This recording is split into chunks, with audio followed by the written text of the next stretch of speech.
अरे वाह वाह, लगता है आज तो बड़ी मछली फंसी है जाल में, आज तो मजा ही आ जाएगा।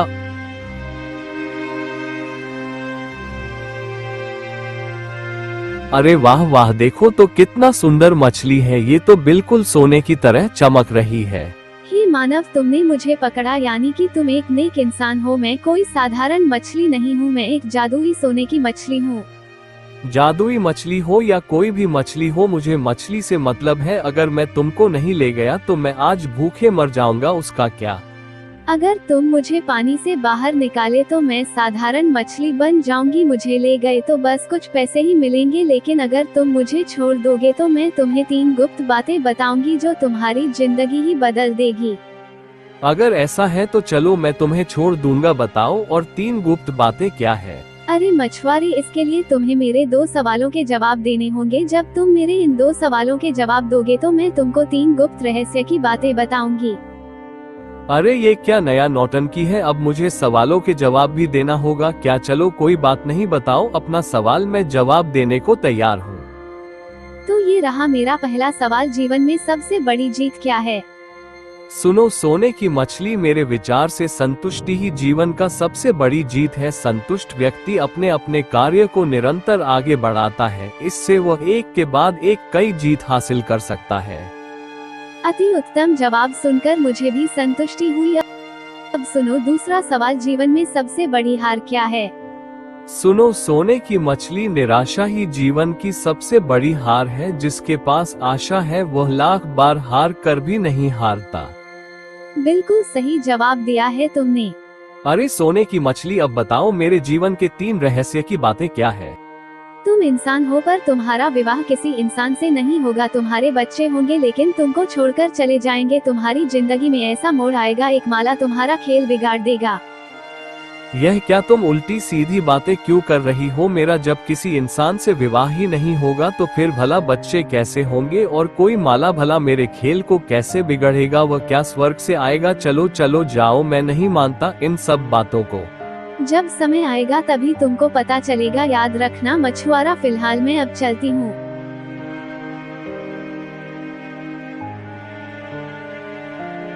इस तरह मछुआरा मुरली की जिंदगी आगे बढ़ता गया।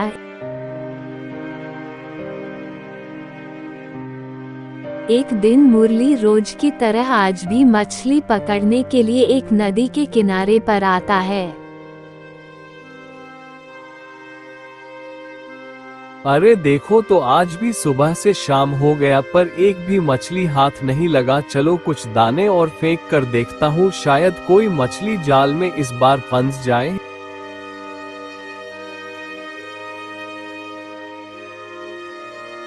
हे भगवान, ये क्या हो रहा है। अगर आज मैं मछली नहीं पकड़ा तो पूरी रात मेरे को भूखा ही सोना पड़ेगा। चलो चलो कोई बात नहीं, हिम्मत नहीं हारता हूँ। अब अंतिम बार कोशिश करता हूँ, शायद इस बार कोई मछली जाल में फंस जाए। मुरली ने जैसे ही अपने जाल को पानी में फेंका, कोई भारी चीज जाल में आकर फंस गया।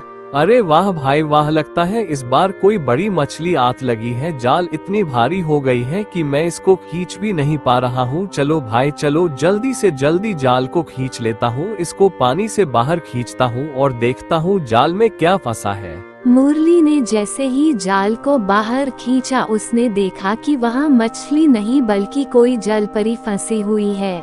कोको, कौन हो तुम और मेरे जाल में कैसे फंस गई। अरे डरो मत, मैं जल परी हूँ। मैं इस नदी के पानी में रहती हूँ। पहले तुम मुझे इस जाल से आजाद करो। नहीं नहीं नहीं, मैं तुम्हें कैसे छोड़ दूँ, तुम मेरे मेहनत का फल हो। अरे नहीं, मुझे पहले बाहर करो, मुझे घुटन हो रही है। इस तरह मुरली जल परी की बातों में आकर जाल को हटा देता है। तुम बड़े नेक इंसान हो मछुआरे, क्या नाम है तुम्हारा। मेरा नाम मुरली है और मैं एक मछुआरा हूँ। रोज मछली पकड़ता हूँ, बाजार में बेचता हूँ। इस तरह मेरी जिंदगी चलती रहती है। कोई बात नहीं मुरली, कल तुम इसी वक्त फिर से आना, मैं तुमको बहुत से मछलियाँ दूंगी। जल परी से मिलने के बाद मुरली वापस अपना घर आता है। रात भर मुरली जल परी की बातों को ही सोचता रहा।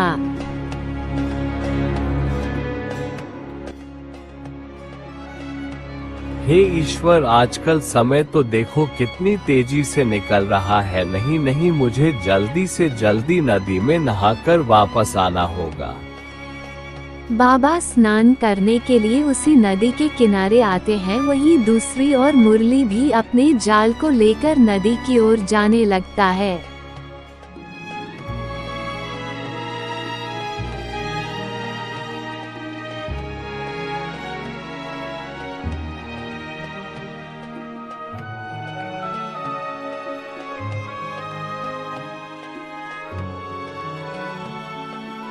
अरे यह क्या हो रहा है भाई मेरे साथ? जब से मैं उस जलपरी को देखा हूँ मेरा तो काम पर मन ही नहीं लग रहा है। उसने कहा था कि आज वो मुझे बहुत सी मछलियाँ देगी और अभी तक दिखाई भी नहीं दे रही है। लगता है वह भाग गई होगी।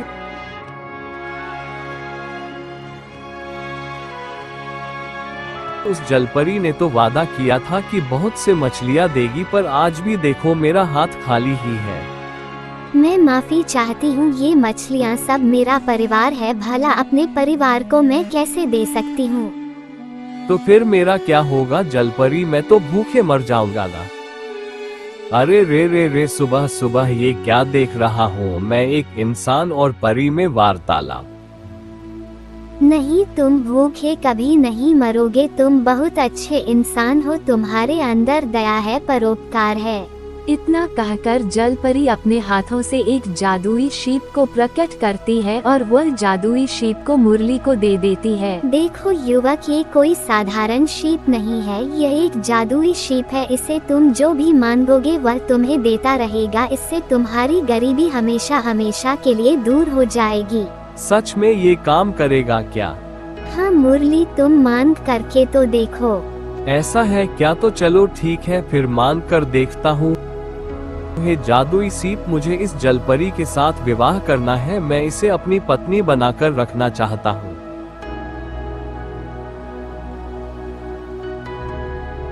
अरे ये तुमने क्या मांग लिया? तुम सोना चांदी मांग सकते थे, रुपए पैसे मांग सकते थे, पर तुमने मुझे ही क्यों मांग लिया? नहीं जलपरी, जब से मैंने तुमको देखा है मेरे दिलो दिमाग में खाली तुम ही हो। मुझे सोने चांदी रुपए पैसे नहीं चाहिए, मुझे तो सिर्फ तुम चाहिए। हे भगवान, तुमने ये क्या कर दिया? तुम इंसान हो और मैं एक जलपरी हूँ।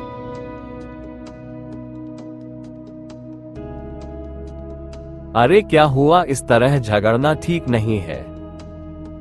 बाबा, मैं इस युवक को एक जादुई सीप दी थी, उससे जो मांगोगे वही मिलता है, और इसने मुझे ही पत्नी के रूप में मांग लिया है। अब आप ही बताइए बाबा, ये कैसा संभव हो सकता है? सुनो जलपरी, तुम्हारे भाग्य में दो कुल दिख रहा है, यानी कि तुम्हारे भाग्य में इंसानों से विवाह होगा। ये पहले से ही तय दिख रहा है।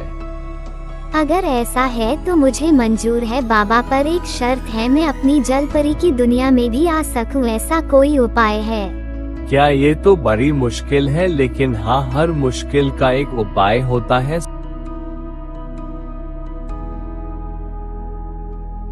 सुनो जलपरी, इस जादुई मणि को अपने पास रखो। इस मणि का खासियत यह है कि जब तक ये तुम्हारे पास रहेगा, तुम जब चाहे तब जलपरी से इंसान बन सकती हो और इंसान से जलपरी बन सकते हो। लेकिन याद रखना, इसको कभी भी गलती से मत खो देना। अगर तुम इसे खो दी तो समझ लो उसी दिन से तुम उस दुनिया में ही रह जाओगे।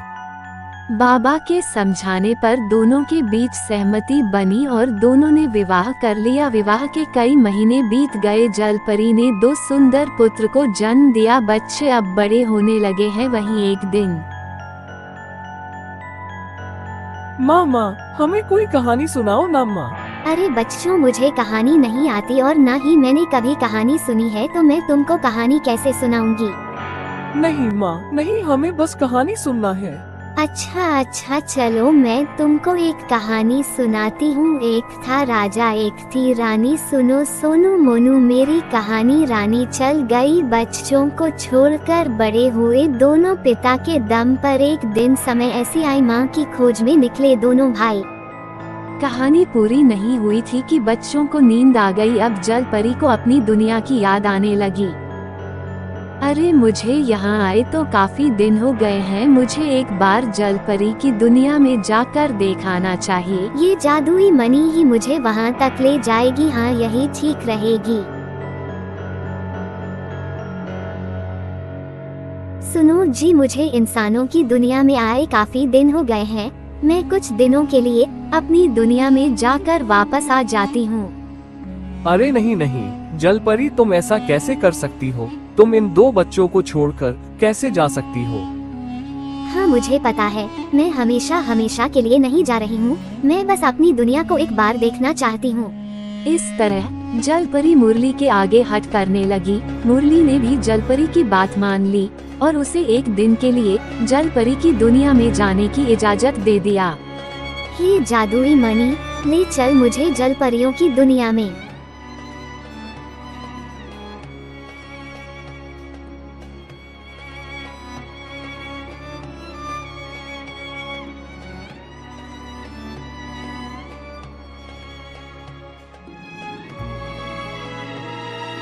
अरे देखो तो, पानी के ऊपर कोई चीज चमक रही है। लगता है मुझे आज मेरा पसंदीदा शिकार मिल गई।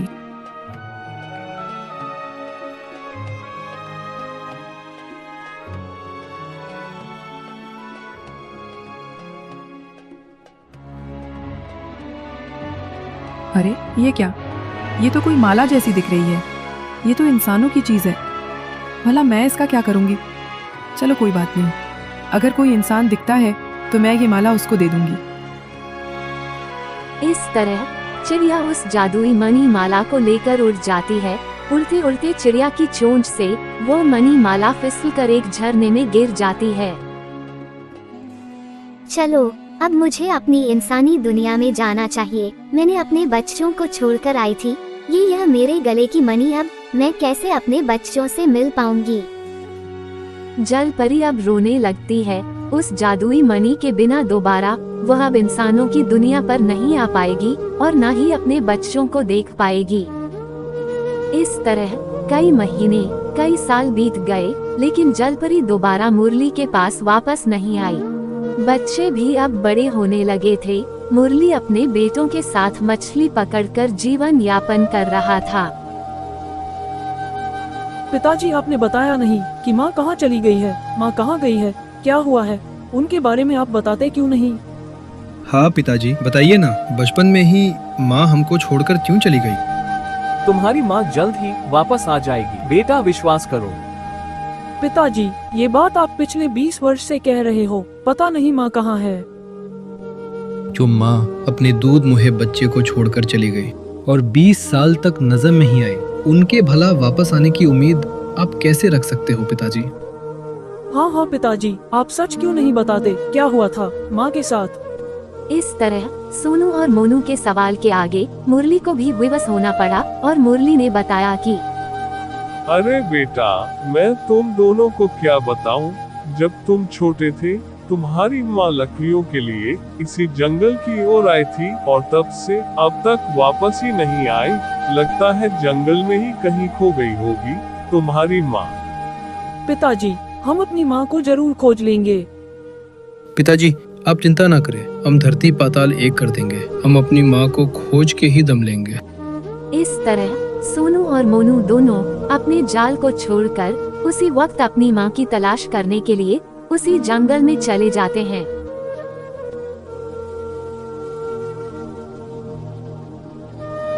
अरे भाई, ये जंगल तो बहुत घना है। सच में ये बहुत डरावना भी है। हाँ भाई, पर तुम डरो मत, मैं हूँ ना।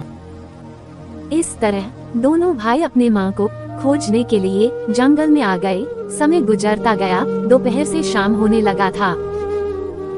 अरे भाई, बहुत समय हो गया है, बहुत प्यास भी लग रहा है।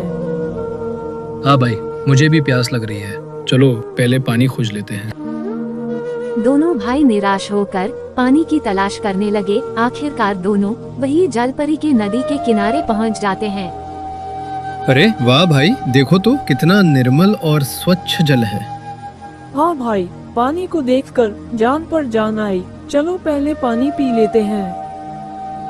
इस तरह दोनों भाई पानी पी लेते हैं। पानी पीने के बाद दोनों नदी किनारे बैठकर आराम कर रहे होते हैं। ये सब नज़ारे पानी के अंदर से जल परी भी देखती रहती है।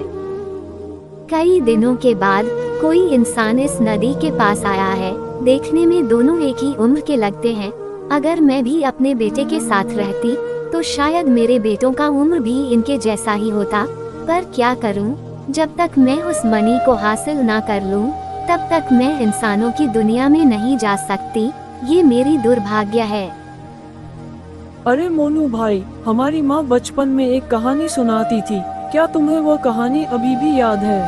अरे हाँ भाई, माँ की वही तो एक अंतिम निशानी हमारे साथ है। भला हम उसे कैसे भूल सकते हैं। हाँ भाई, आप उस कहानी को सुनाओ ना, बहुत अच्छा लगता है। अच्छा तो चलो ठीक है भाई, मैं तुमको माँ की वो कविता वाली कहानी सुनाता हूँ। एक राजा था, एक थी रानी। सुनो सोनो मोनो मेरी कहानी। रानी चल गई बच्चों को छोड़कर, बड़े हुए दोनों पिता के दम पर। माँ की खोज में निकले दोनों भाई। एक दिन समय ऐसी भी आई। हे भगवान, ये तो मेरे ही बच्चे हैं, सोनू और मोनू। जल परी अपने बच्चों को अपने सामने देखकर बहुत खुश हो जाती है। जल परी पानी के ऊपर आ जाती है और अपने बच्चों को आवाज देती है। अरे बेटा, जरा सुनो, ये कहानी तुम्हें किसने बताया? अरे ये क्या, ये तो कोई जलपरी है। चलो भागो भाई भागो। अरे नहीं नहीं बच्चों, डरो मत। तुम्हारी कहानी सुनकर बहुत अच्छा लगा। क्या तुम बता सकते हो कि ये कहानी तुम्हें किसने बताया है? ये कहानी हमारी माँ ने हमको बचपन में सुनाया था। उसके बाद हमारी माँ हमको छोड़कर चली गई। हम अपनी माँ को खोजने के लिए इस जंगल में आए हैं।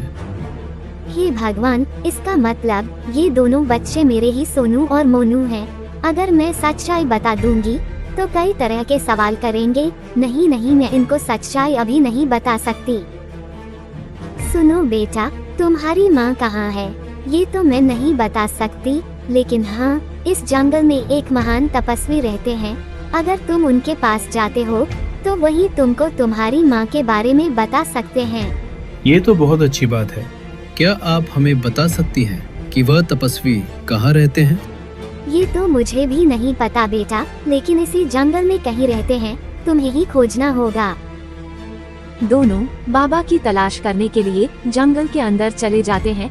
काफी देर जंगल में भटकते रहे और आखिरकार वह दोनों बाबा के आश्रम पहुंच जाते हैं। प्रणाम हे साधु महात्मा, हमें एक जलपरी ने आपके पास भेजा है। हम अपनी माँ की तलाश में आए थे।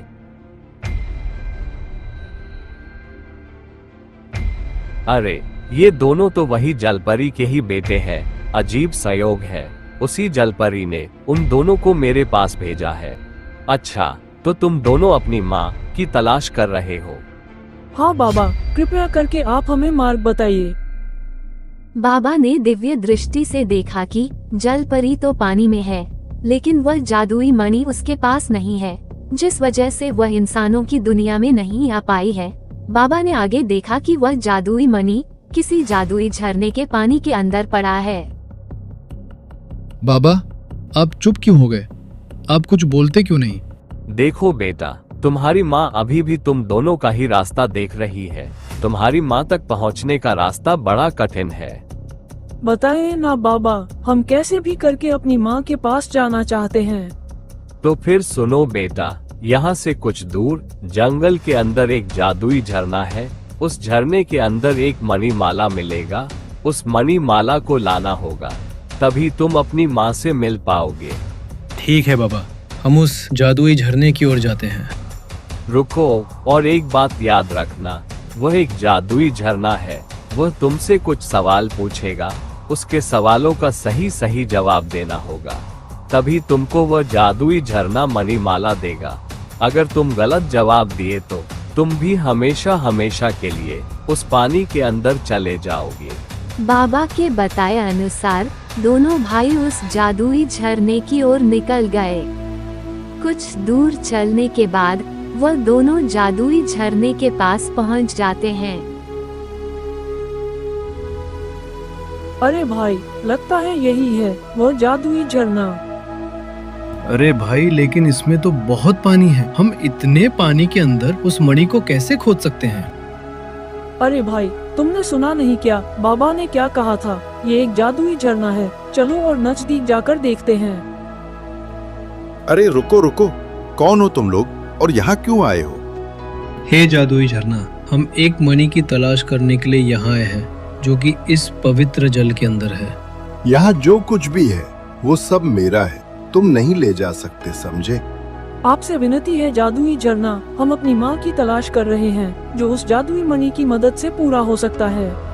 चलो ठीक है, अगर ऐसा बात है तो तुम्हें मेरे सवालों के उत्तर देने होंगे, तभी मैं तुमको वो मणि माला दूंगा। ठीक है जादुई झरना, आप अपना सवाल बताइए। ठीक है, तो ये रहा मेरा पहला सवाल। सोने की वो चीज है पर बेचे नहीं सुना, मोल तो ज्यादा है नहीं, बहुत है उसका भार। अच्छा, तो ये कोई सोने की चीज है, लेकिन सोनार नहीं बेचता, मोल भी ज्यादा नहीं है। इसका मतलब यह कोई सोना या चांदी तो नहीं हो सकता। अरे हाँ, याद आ गया, ये तो खटिया है, खटिया। बिल्कुल सही कहा तुमने। अब अगला सवाल भी सुन लो। ऊंट की बैठक, हिरन सी तेज चाल, वो कौन सा जानवर है जिसके पूंछ ना बाल?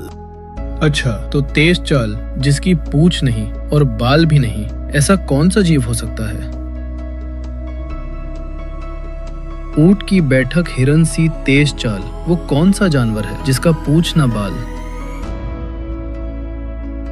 अरे हाँ, मिल गया इसका जवाब। इसका उत्तर मेढक है। बहुत बढ़िया जवाब। ये लो अपना जादुई मणि।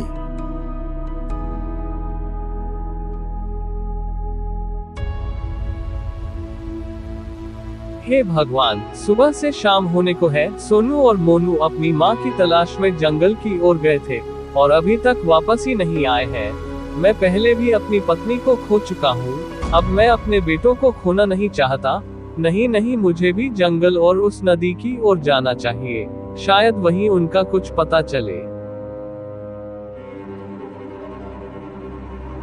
अरे वाह बेटा, तुम दोनों तो बहुत ही बहादुर निकले। आखिरकार तुमने उस जादुई मणिमाला को ले आए।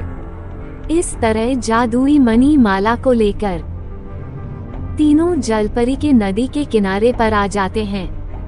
ये क्या बाबा, आपने तो वापस उस नदी के किनारे हमको लेकर आ गए। बाबा, आपने बताया था कि आप हमको हमारी माँ तक ले जाएंगे। अरे बेटा, यही तो रहती है तुम्हारी माँ। सुनो, कुछ देर पहले जिस जलपरी से तुम लोगों ने बात किया था, असल में वही जलपरी ही तुम्हारी माँ है। यह आप कैसी बातें कर रहे हो बाबा? भला ये जलपरी हमारी माँ कैसे हो सकती है? हाँ बेटा, बाबा जो बता रहे हैं बिल्कुल सच है, मैं ही हूँ तुम्हारी माँ। अगर आप हमारी माँ हैं, तो आपने हमको छोड़कर यहाँ क्यों चली आई? तीनों बात कर ही रहे थे कि तभी वहाँ मुरली भी आ जाता है। मैं बताता हूँ बेटा पूरी कहानी। ये करीब 20 साल पहले की बात है।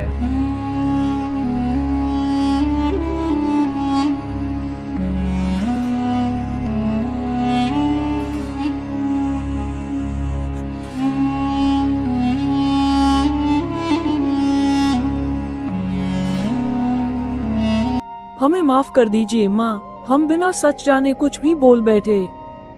सुनो जलपरी, तुम्हारा परिवार देखकर मैं गदगद हो गया। तुम्हारी ममता के आगे दुनिया नतमस्तक है। ये लो तुम्हारा जादुई मणिमाला, तुम अब इंसानों की दुनिया में वापस आ सकती हो। ये जादुई मणि माला, ले चल मुझे इंसानों की दुनिया में। जलपरी अब इंसानों की दुनिया में आ जाती है। माँ को अपने सामने देख दोनों बच्चे गले लग जाते हैं। माँ बच्चे के प्यार को देख बाबा भी मंत्रमुग्ध हो गए। सुनो जलपरी, क्या तुम मुझे वह मणिमाला वापस दे सकती हो? हाँ बाबा, आपका बहुत बहुत धन्यवाद। आपने मुझ पर बड़ी कृपा की है। आपकी वजह से आज मैं अपने परिवार से मिल पाई हूँ। ये लीजिए आपका मणि माला। जलपरी से जादुई मणि माला को लेकर बाबा ने उस मणि को हमेशा हमेशा के लिए नष्ट कर दिया। ये आपने क्या किया बाबा? जाओ जलपरी, अब तुम इंसानों की दुनिया में खुशी खुशी अपना जीवन जियो। तुम्हारा पूरा परिवार है, तुम्हारे 2 बेटे हैं। अब तुम अपना घर परिवार इंसानों की दुनिया पर ही बिताओ। इसलिए मैं नहीं चाहता कि वापस तुम परियों की दुनिया में चली जाओ। इसलिए मैंने इस माला को ही नष्ट कर दिया है। रुको जाते जाते, और एक बात सुनो जलपरी, आज के बाद तुम्हारा नाम जलपरी नहीं बल्कि मालती होगा। मुरली का परिवार वापस अपने घर को आता है। सब लोग बहुत खुश थे। वहीं एक दिन मुरली फिर से मछली पकड़ने के लिए जाल को लेकर उसी पुरानी तालाब को जाता है जहां पहले सोने की मछली से मुलाकात हुआ था। अरे मछुआरा, तुम फिर से आ गए। अरे हाँ मेरे सोने के प्यारी मछली, तुमको धन्यवाद बोलने के लिए आया था। तुमने जैसे कहा था सब ऐसे ही हुआ। मेरा विवाह इंसान से नहीं हुआ, फिर भी मेरे बच्चे हुए। बाद में वह बच्चे मुझे छोड़कर भी चले गए थे। चलो जो हुआ अच्छा हुआ। अब बताओ आगे क्या सोचा है तुमने? आज के बाद मैं किसी मछली को नहीं पकड़ूंगा और ना ही किसी मछली को उसके परिवार से अलग करूंगा। परिवार से बिछड़ने का दुख क्या होता है आज मुझे पता चला, इसलिए मैं ये जाल लेकर आया हूँ। इतना कहकर मुरली अपने जाल को नीचे रख देता है और उसमें आग लगा देता है। सुनो मछुआरा, अगर तुम मछली नहीं पकड़ोगे तो अपना परिवार कैसे चलाओगे? मैं एक सोने की जादुई मछली हूँ। तुम्हारी बातों से मैं बहुत प्रसन्न हुई। जाओ मैं तुम्हें एक उपहार देती हूँ, इससे तुम्हारी गरीबी खत्म हो जाएगी। जादुई सोने की मछली ने मुरली को कई सोना उपहार में देती है। मुरली उस सोने को लेकर घर आता है। इस तरह मुरली का परिवार हंसी खुशी आगे बढ़ने लगता है।